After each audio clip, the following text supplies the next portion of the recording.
Telugu cinema చరిత్రలో కొన్ని సినిమాలు ట్రెండ్ సెట్టర్లుగా నిలిచిపోతాయి. అలాంటి వాటిలో మెగాస్టార్ చిరంజీవి నటించిన చూడాలని ఉంది సినిమా ఒకటి.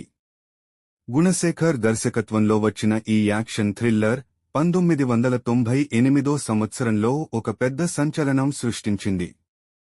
కోల్కతా బ్యాక్ డ్రాప్ లో సాగే ఈ కథ, మణిశర్మ సంగీతం, చిరు మార్క్ గ్రేస్ కలగలిసి బాక్సాఫీస్ను షేక్ చేశాయి. ముందుగా ఈ సినిమా టైటిల్ విషయానికి వస్తే, దర్శకుడు గుణశేఖర్ దీనికి మొదట కాళికా లేదా కోల్కతా కాళికా అనే పేర్లు అనుకున్నారు. అందుకే సినిమా ప్రారంభంలో టైటిల్ కార్డ్స్ పడేటప్పుడు మనకు కాళీమాత విగ్రహం కనిపిస్తుంది. కాని చిరంజీవి గారు కథ విన్నాక ఈ సినిమాకు సాఫ్ట్ అండ్ క్లాసీగా ఉండేలా చూడాలని ఉంది అనే పేరును సూచించారు. మెగాస్టార్ నిర్ణయం ఎంత కరెక్టో సినిమా సాధించిన విజయమే నిరూపించింది. ఇక ఈ సినిమాలో ఒక అద్భుతమైన సన్నివేశం ఉంటుంది. అదే రైల్వే స్టేషన్లో చిరంజీవి మరియు అంజలా జవేరి మధ్య జరిగే ప్రేమ సన్నివేశం. దాదాపు 10 నిమిషాల పాటు సాగే ఈ సీన్లో ఒక్క డైలాగ్ కూడా ఉండదు. కేవలం హావభావాలతోనే కథ నడుస్తుంది.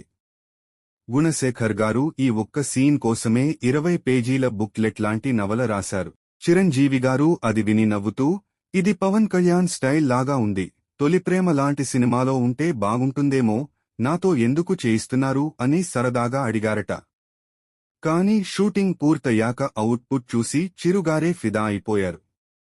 నిర్మాత అశ్వినీ దత్ గారు ఈ రైల్వే స్టేషన్ సీన్ కోసం రామోజీ ఫిల్మ్ సిటీలో సెట్ వేద్దామన్నారు. కానీ గుణశేఖర్ గారు మాత్రం రియాలిటీ కోసం నాంపల్లి రైల్వే స్టేషన్లోనే షూట్ చేయాలని పట్టుబట్టారు.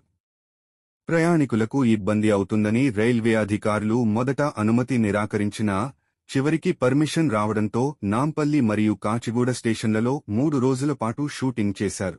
ఆ సమయంలో జనాన్ని కంట్రోల్ చేయడం ఎంత కష్టమైందంటే, నిర్మాత అశ్వినీ దత్ గారే స్వయంగా లాఠీ పట్టుకుని క్రౌడ్ కంట్రోల్ చేయాల్సి వచ్చింది. అలాగే కోల్కతా వాతావరణం కోసం అన్నపూర్ణ స్టూడియోలో 7 ఎకరాల భారీ అపార్ట్మెంట్ సెట్ను నిర్మించారు. ఆ సెట్ ఎంత క్వాలిటీగా ఉందంటే, ఆ తర్వాత వచ్చిన ఇంద్ర సినిమా కోసం కూడా దాన్ని మళ్లీ వాడుకున్నారు. బడ్జెట్ విషయానికి వస్తే, ఈ సినిమాను కేవలం 4 కోట్లతో నిర్మించారు.